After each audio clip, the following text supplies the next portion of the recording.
CT live here on the Dukect Lounge. Thank you so much for joining me here on TalkShoe.com. Now, let's get this thing started. Let's talk about one of the big issues today. Let's talk about, people, the Ask Dixie stuff. Let's get this stuff out of the way. Man, wow, that was really, really an interesting moment from TNA.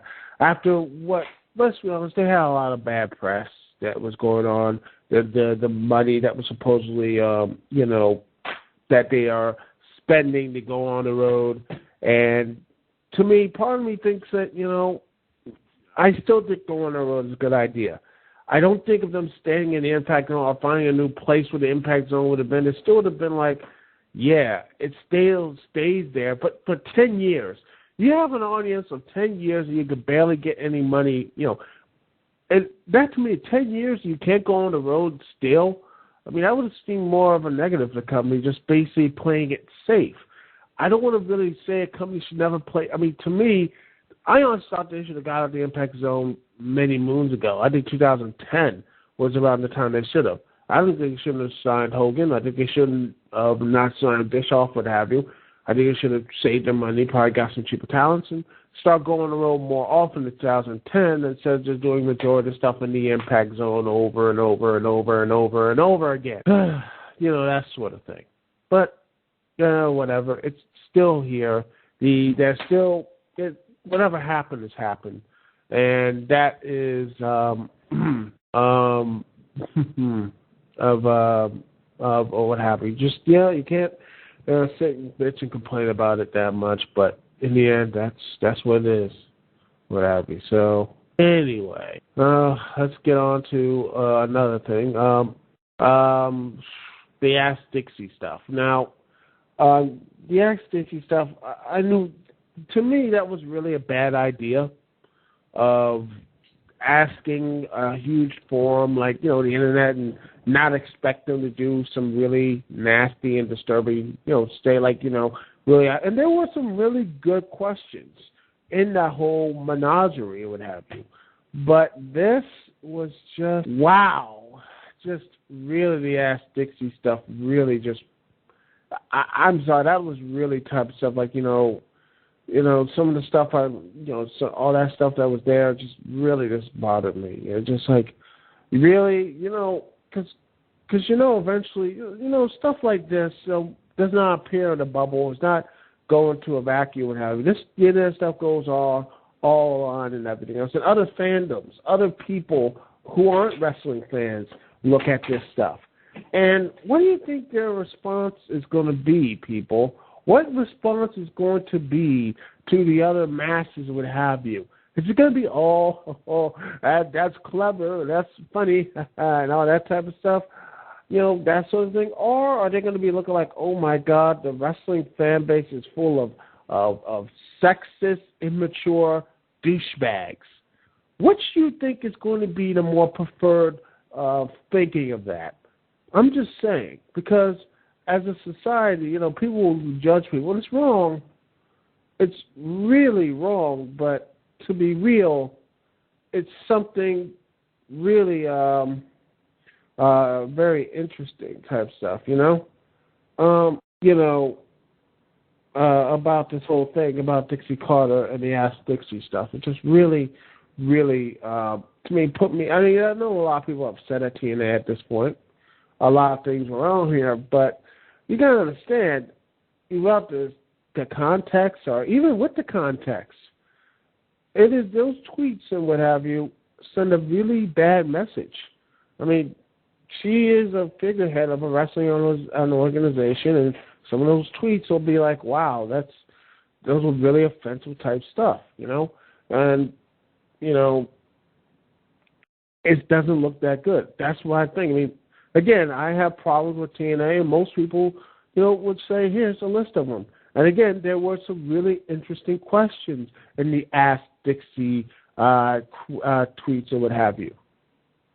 But once you put the majority of the tweets, and the majority of them are really mean-spirited and sexist and what have you, you're going to have people look out there at fandoms and say, I don't want to be a part of a fandom, or God forbid, look at someone like myself or anyone else say, is this what the IWC, is this what pro wrestling fans are? Are we all a bunch of sexist man children who can't, that type of thing, who are really intimidated by a female doing, doing that type of stuff, to be that, to really be a true female, someone who is a CEO of the company, what have. She is the boss, what have. We don't treat her with the respect she deserves. In fact, just some of the responses, name me one thing that Dixie has done that ever earned respect. I'm like, really? That's just, wow. I that's, when you hear stuff like that, to me, that just really is one of the reasons why I guarantee you some companies, not even companies, but hell, some fandoms probably look at that and say, I don't want to be associated with a fandom like that.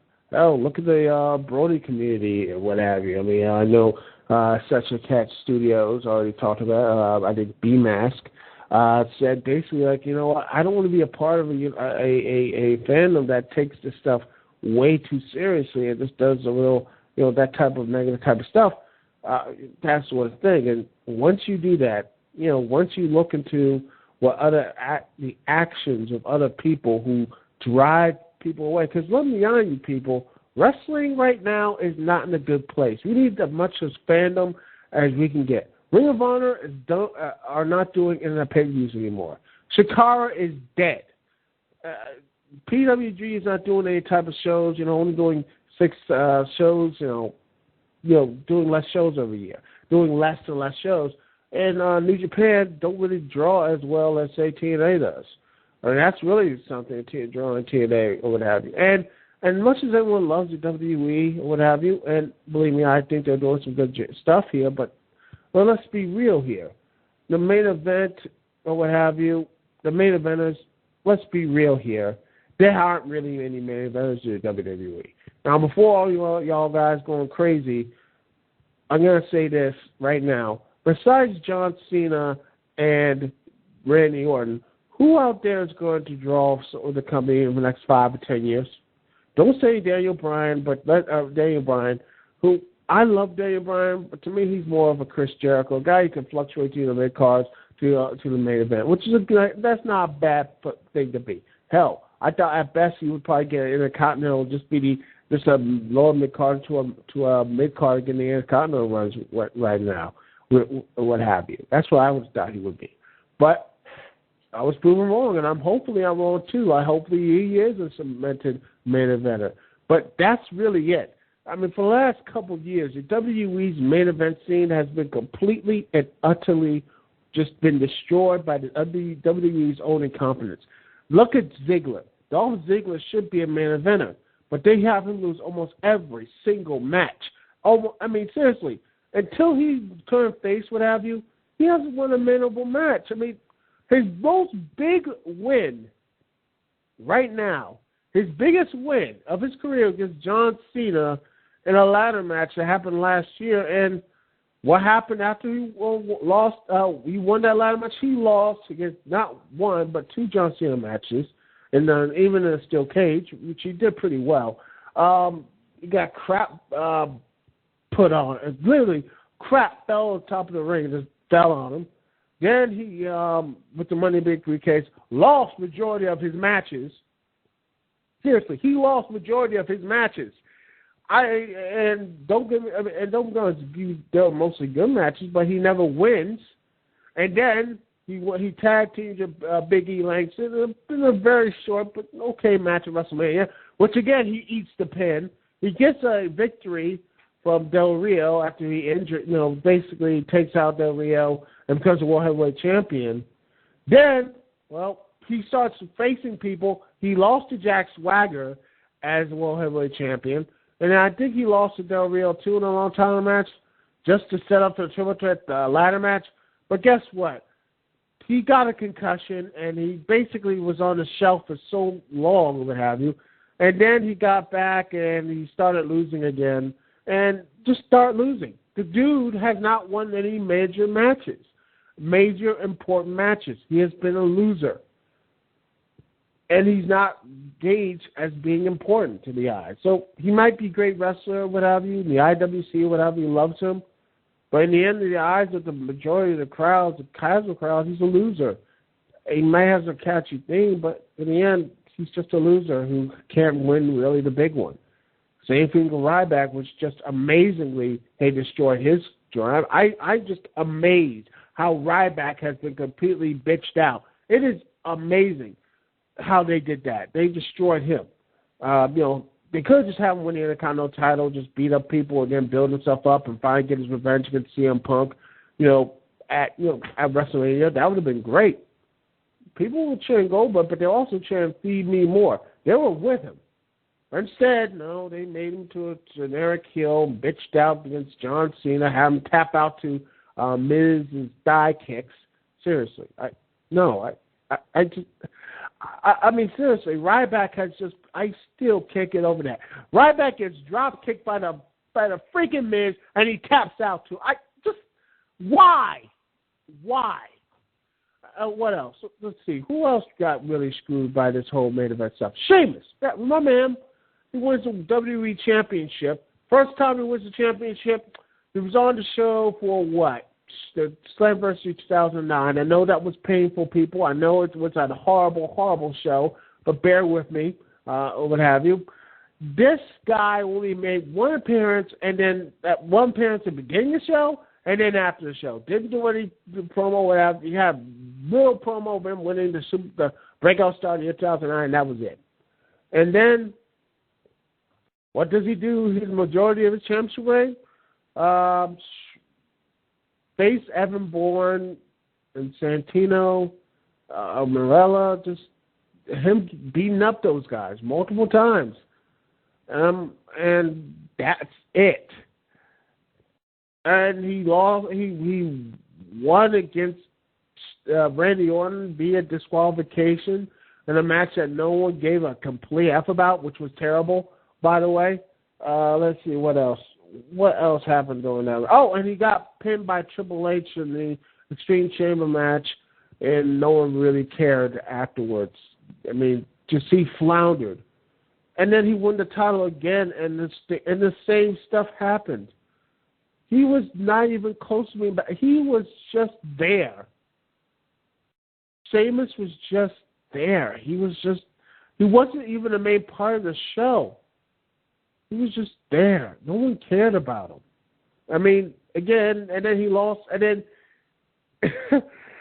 faced another Randy Orton match, and he would look terrible. And he was not a part of the show. He was just there.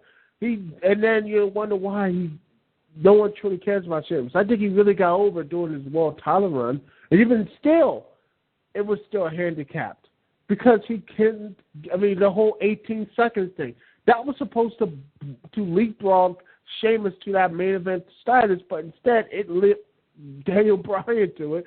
And Sheamus, just every time they faced him on, he was booed and what have you. And then he got into a long feud, a long, pointless world title feud with Del Rio, which none of their matches, none of their matches were good. None whatsoever. Also, this basically had the period of basically Dolph Ziggler trying to cash in with Sheamus and then getting a bro kick multiple times. But hey, who cares about building talent? Meanwhile, Cody Rhodes, who did some really good stuff on SmackDown, tossing the Money in the Bank briefcase in the Gulf of Mexico was pretty funny. And all I gotta say is, Damien, you better start swimming. But honestly, Cody Rhodes has been just basically floating there just in the term of purgatory. I mean, and yet he had the mask on, he had all this type of interesting stuff. Instead, he's just there. Again, a problem. They're just not doing anything with him. Even when he had the Intercontinental Championship, they did nothing with him. They did nothing with Cody Rhodes. They did nothing with these guys, and they won. And Jack Swagger, again, another guy who, let's be real, shot himself in the foot. But remember when he was World Heavyweight Champion and then stripped all of his, won the world title, then became trying to be like he just cosplayed as Chris Jericho. Remember that? And then his only clean victory was Randy Orton in a pretty good street fight match that David Hasselhoff, one of the guest hosts of Raw, made. Remember that? And then he got bitched out by the Big Show. And then lost the title to Rey Mysterio.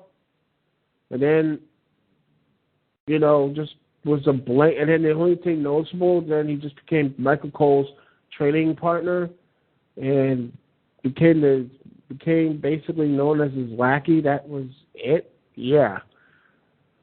I'm just saying that. What was I going on about? Oh, the main event is the WWE. God, I went on a hell of a rant. Wow, that's what you get in the Dukect Lounge, man. I go off on these crazy tangents sometimes. Hopefully you'll like it. Hopefully you'll like this type of stuff. But anyway, I'm gonna take a break because my throat's parched and I need some water. So I'm gonna take a little break here, and hopefully that y'all won't be too mad and everything else. And if you're all mad, remember, you can go in the comments, say how much I'm stupid and everything else. I'll reply to them, and hopefully, you guys aren't going to be that upset. Anyway, thank you so much. This is the Dukect Lounge live on TalkShoe.com. If you're not hearing this on TalkShoe.com, why aren't you? It is on every Friday night, which, by the way, people, I will not be here next week. I'm going to be at my family reunion, sharing out with my family and my important family next month. So, the Dukect Lounge will be off until Friday night. So, that will be the next time Dukect Lounge. I will try to get a review of the TNA Slammiversary review up, hopefully, by this weekend. If not, well, I'll keep grinding and hopefully get done in August. And after August, then, other interesting things will be happening during the fall. So, and then, Comic-Con, all that great stuff. But anyway, that's all in the future, people. Let's get on to the present. Let's talk about the now. Now, we're going to listen to some OC remix, people. Hope you enjoy it. It's me, Dukect, at home. Thank you for listening to Dukect Lounge. We'll be right back right after this.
Ladies and gentlemen, to the Dukect Lounge. Phone number to connect to me, Dukect, is 724-444-7444. Once again, the number is 724-444-7444. Call ID to connect to me, Dukect, is 92417. Again, the call ID is 92417. All right, now, let's get back to my bitching. I love my show. Okay, now, I went off of the WWE's was basically how they completely destroyed main eventers. I mean, let's really be honest, if that's what they do. That's what they do mostly. And the reason why they do this is because either they are so, they think they're doing the right thing by pushing them the way they do, or B, they think that this is, a good way to get people over, which sadly it isn't. It's not a way to get people over. I mean, I'm hopeful in the new regime with Triple H is. I hope there's going to be new characters, new interesting. And honestly, I hope, that's what I really hope, is that there will be something more meat and more substance, which, honestly, which something that is missing in the WWE. In fact, missing wrestling a whole is that there's no substance. There's no real, you know what I'm talking about, right, people? There's no substance. There's no real meat in the WWE or the TNA or anything else. I feel like it just feels just all samey. You know what I mean? In fact, that's one of the reasons why I don't think wrestling is in a really good place.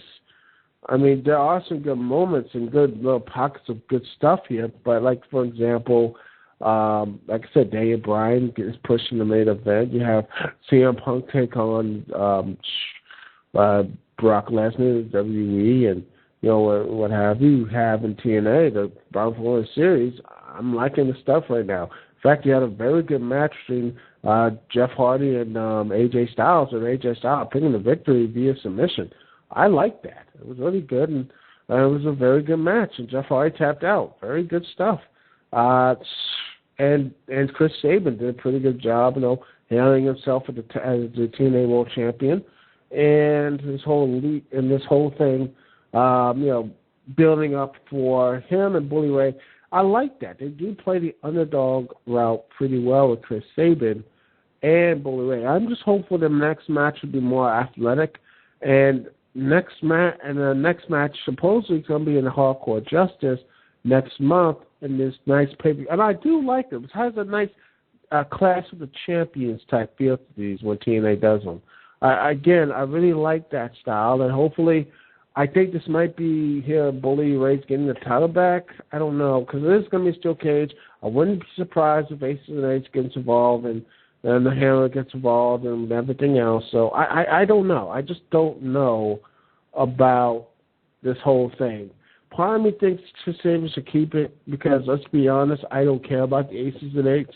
Aces and Eights have died a long time ago, and they're just basically prolonging the death. It's like a diseased it is like a diseased zombie that, you're dragging it around. You just need to just put the gun in its head and just kill it. That's what they need to do with this storyline. But just get back to wrestling. I just want a year when TNA didn't have any big people trying to take over the company. That's what I think with TNA, to me, is the problem, is that every year is a company or force or anything else trying to take it over. I just want regular matches, storylines, that's it. No company, no group trying to take it over, no one doing that stuff for 1 year. Please, that's all I ask. And what other things, Again, there are some good stuff. I don't know much about Ring of Honor. I haven't watched much since the pay-per-view debacles and everything else, but, I can't really say anything on there, but I think there's probably some really good stuff there as well. And also in TNA, with things like that, the former guy, I think I need to look his name up here. It is actually former WWE exec, John Big Gabunik. Hopefully I'm not mispronouncing his name, coming in. And this looks like will be some positive changes. In fact, including Raphael Morphy and what have you. Raphael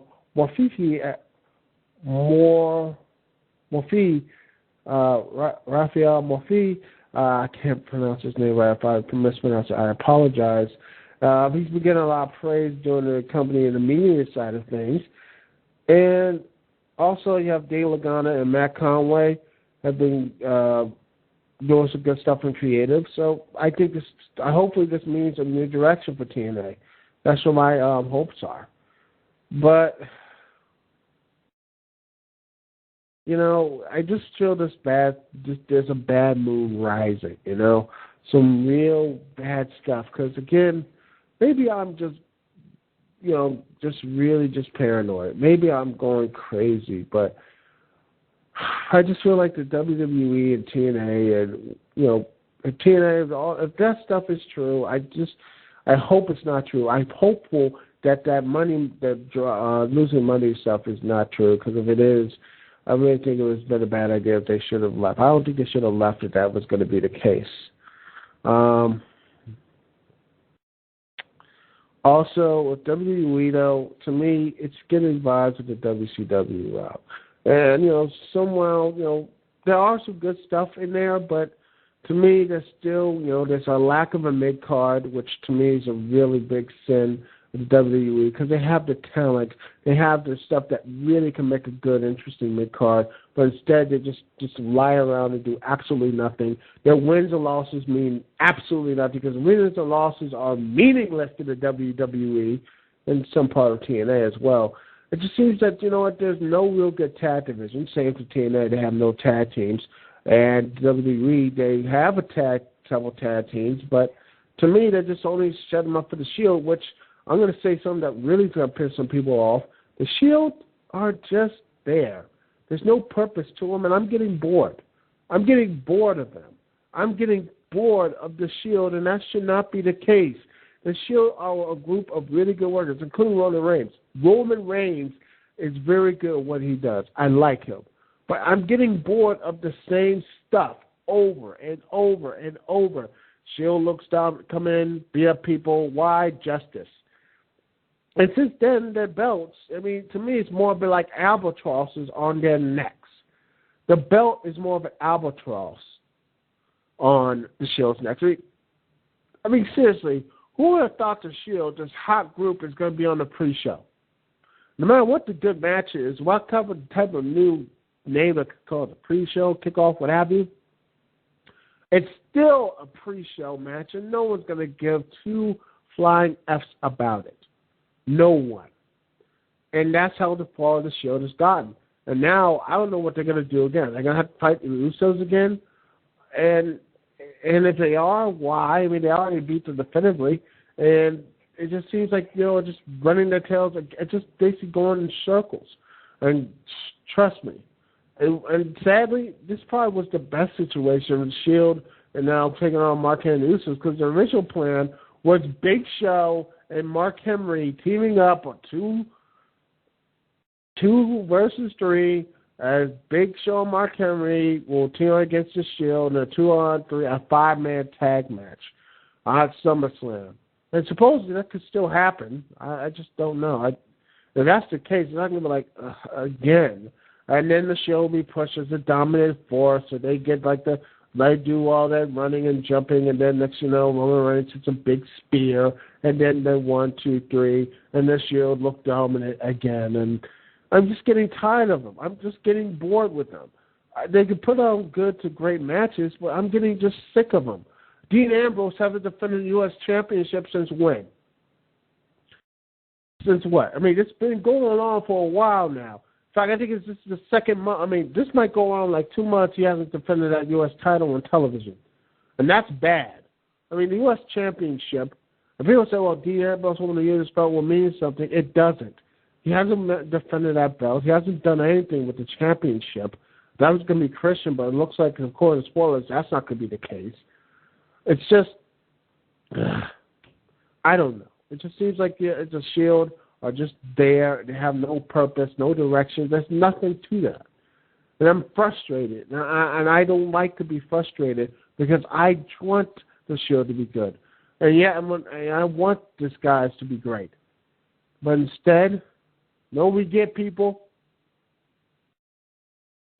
Just get them, beat them up, and that's it. And that's what they are. They're just guys who just like, okay, we're going to just have delay. We're going to delay, the main eventers, just distract them before they get their main prize, what have you. They're like a mid-boss. That's what they are. And to me, I'm getting sick of it. And I'm getting the same vibes of the Wyatt family. I'm just getting really the same vibe. I like them. I like the Y-Phone. At least I have some like the direction, but it seems to me, it just seems like they're going to do the same thing. They're just beating up people. And to me, they're doing the same thing what the Shield's doing. Nothing really shocking or terrifying. I mean, I'm just saying like that's it. And I feel like it's just going to go the same route. I'm sorry. And I'm just really feeling this. This is how I feel. I feel that this could be something, I'm just getting really sick of these groups coming in and just thinking we're going to go and just destroy the WE or doing any type of stuff with no real purpose or what have you. That's why I feel like Bray Wyatt and his family, just there. And hopefully they get some more momentum. But in Shield, they haven't done anything. And there's no purpose to them. It's just justice. And I don't get me wrong, I love the matches. I think they're great, but there's no storylines with them. There's nothing to them. Are they mercenaries for justice? Yeah, but why aren't they doing more stuff like the APA? APA went in and, they actually got money, what have you. They paid money, they were actually, that sort of thing. They had fun. The Acolytes Protection in the seat. Instead, they just sit there and do nothing. And they say justice and attack random people. I'm just getting bored of that. I don't know. Maybe I'm just stupid, but hopefully I'm not alone with this. Anyway, thank you so much for listening. I know I know some people may not like it, my little rant here. I see a certain YouTuber who comes and comments all the time on my little channel, doesn't like it either. And I love him for it, too. I love him because the dude just, Ecstasy69, always comes by, most of the time not, comes into my Dukect Lounge YouTube's, what have you, and just comes in and says, things that, I agree with and don't disagree with, and I love him for it, man. And again, to you, he's going to listen to this and hate me even more. All right, man. But, hey, you know what? If you listen to it long enough, I like listening. I like hearing the criticism. And, what have you. Anyway, thank you so much for listening to the Dukect Lounge podcast. Again, this will not be up. This will be a last one here again till August 9th. And hopefully you guys will, won't miss me too much, because I'll probably do another video and mostly probably talk about the whole Jesse Swanson stuff. I was going to talk about tonight, but I feel like I need to do a huge video about that as well. When I got my whole thoughts and everything else situated. Okay, I'll probably have that thing up by this weekend, and hopefully before I upload this or after. Anyway, this is Dukect here. Peace and love. I will see y'all when I see y'all later.